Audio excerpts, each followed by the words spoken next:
Hi, it's time for another verb of the day. Today's verb is puzzle. Let's take a moment to look at one of the definitions or the way that this verb frequently gets used.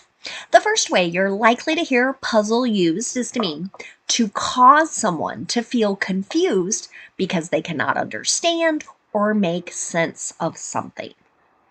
Sometimes you might hear people describe things or statements saying that puzzled me, right? I wasn't able to understand it. I maybe can't connect it to what we're talking about or what we're reading about. Now, there are going to be some additional ways to use the verb puzzle, and that will be connected to phrasal verbs. We'll discuss those in just a couple minutes. But for now, you should know that puzzle is a regular verb. To make the progressive form of this verb, all you need to do is drop the E and then add ing to form puzzling. The past tense and participle forms of this verb can be made by just adding D since this verb already ends in an E. Now our base verb, puzzle, ends in a voice sound, an L sound, if you will. Okay? That means that when I add the ed ending to this verb, I'm just going to make a D sound. I'm not going to add an extra syllable as I say it. So the word should sound like this: puzzled, puzzled. Okay.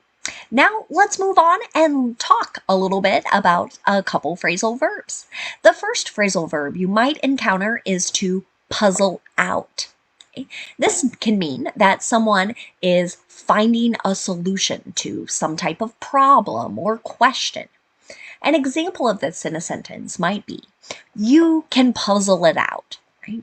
Perhaps you have a teacher, a tutor, a professor that's encouraging you to find the solution to some question or problem. Right? They might use those encouraging words, right? Telling you you're able, you're capable of doing it. A second phrasal verb you might encounter is to puzzle over. This can mean to try to solve a problem or question or something of that nature. An example of this might be, we've been puzzling over this question for 10 minutes. Right? So here in this sentence, I would suggest something that's notable here is that the act of trying is what is continuing here. The solution hasn't been found yet. Now let's continue using our verb of the day in a couple different verb tenses. Today we're going to practice the simple past tense and the present progressive. Let's start with the simple past tense. We use this verb tense to talk about completed actions at a known point in the past. You may see time signals. This could be words like yesterday, a phrase like 4 weeks ago. You might even see a specific date in the past. But the nice thing about making sentences in the simple past is that the structure is going to stay the same no matter what the subject is. Right? So in the affirmative, I'm going to have my subject, and because puzzle is a regular verb, I'm going to have the ed form of my verb. You can see this in the example. Your comment puzzled me yesterday. Right? That's going to tie back to that first definition of like, I just didn't understand it. Maybe it made me feel a bit confused. Now, if I want to make a negative sentence in the simple past tense, I'm going to start with my subject. I'm going to use did not and then the base verb. So notice I'm not using ed here. You can see this in my example sentence. We didn't puzzle over this for more than 5 minutes. Right? So maybe here someone is explaining how long it took them to come to a solution. Let's look now at making a yes or no question. To do this in the simple past tense, I start with did, I have my subject, and then the base verb. Again, I'm not using the ed here form of my verb in the yes or no question. I'm only doing that in the affirmative or with positive sentences. An example of this might be, did you puzzle out the meaning of that riddle? kind of another way to ask, did you figure it out? Now let's move on and talk about present progressive. Many teachers and textbooks call this present continuous, and that's great. It means exactly the same thing. The present progressive or present continuous is all about describing actions that are happening now or actions that are continuing in an unfinished time period. The reason I like saying present progressive is the two P's are going to help me remember how to make my verb here. So two P's, two parts to my verb. In the present progressive, in affirmative or positive sentences, we start with our subject.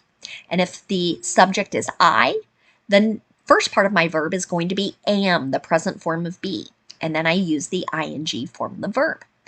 But if my subject is you, we, or they, I use are, A-R-E, and then the ing form of the verb. Finally, if my subject is he, she, or it, I use is, and then the ing form of the verb. Let's take a look at an example sentence. Scientists are puzzling out what caused the fish kill. And fish kill might be a new phrase for you, and it's probably not going to surprise you, but this would be where we find many, many fish dead in a body of water. Could be a pond, a lake, an ocean, and it's usually indicating, right, that there's something in the water that has hurt and killed the fish. So this is describing an ongoing action, this solution. The understanding of what caused it is still being discovered or researched, as it might be. Now, if I want to make a negative sentence in the present progressive, again, I start with my subject and I pay attention to what it is, because the next thing that comes is going to be a present form of be. We have three forms of be: am, are, and is. And then the final part of my negative here is going to be that ing form of the verb. You can see that in the example. The student isn't puzzling over the review questions. Okay? So this person might not be taking a lot of time to figure things out. Maybe they know this subject matter very, very well, so they're able to move through it quickly. Finally, let's look at making a yes or no question in the present progressive. To do this, we're going to start with a present form of be. Whatever form matches our subject, and that subject comes next. Then we're going to use the ing form of the verb. Here's my last example. Are you still puzzling over these verb tenses? Right? I hope the explanations help and you still aren't having some difficulties with understanding. But let's move on now and talk about some words that are related to our verb puzzle. And of course, the first thing we're going to talk about is the noun form of this word. The noun puzzle has exactly the same pronunciation and the same spelling. And when I use this word as a noun, I could be referring to some type of game, a toy, a problem of some nature. Usually it's meant to be a little bit fun, but its purpose is to test our creativity or maybe our knowledge. An example of this might be, the kids love to solve puzzles. That's true of some groups. It can depend a little bit on the child and what it is they enjoy and how the activities are set up and described. But here we're talking about things. Another way puzzle gets used is to refer to either a person or thing that is difficult to understand or difficult to explain. An example of this might be, that poem was always a puzzle for me. So I think this is one area of literature I always struggled with, to read and really understand what is the person talking about, and to understand all the imagery that many poets utilize in their work. So maybe this was true for you. Maybe there's one that you're just like, oh man, I don't understand it, right? That's what I'm trying to describe in that sentence. Let's move on and talk about another related word. It's the noun puzzlement.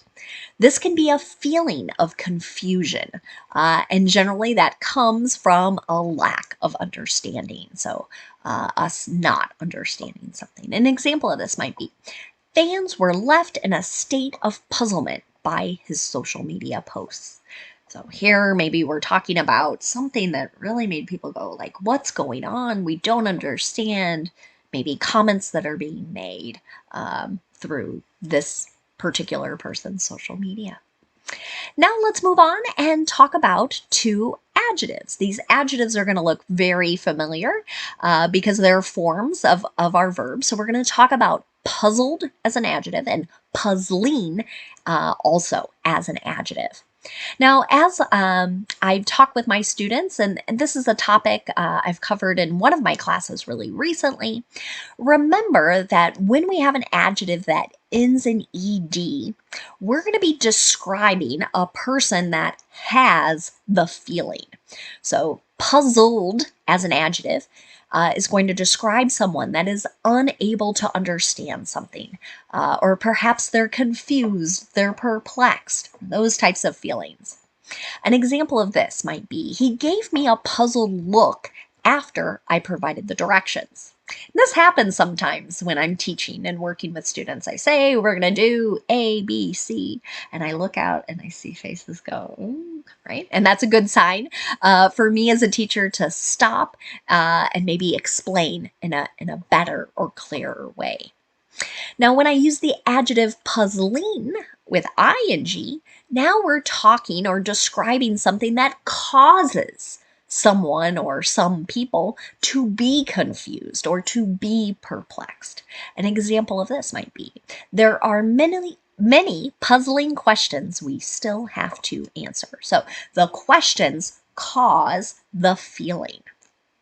Again, ed and ing verbs can be a little confusing, but if we can remember, has the feeling with ed and causes the feeling with ing, that can help out a lot.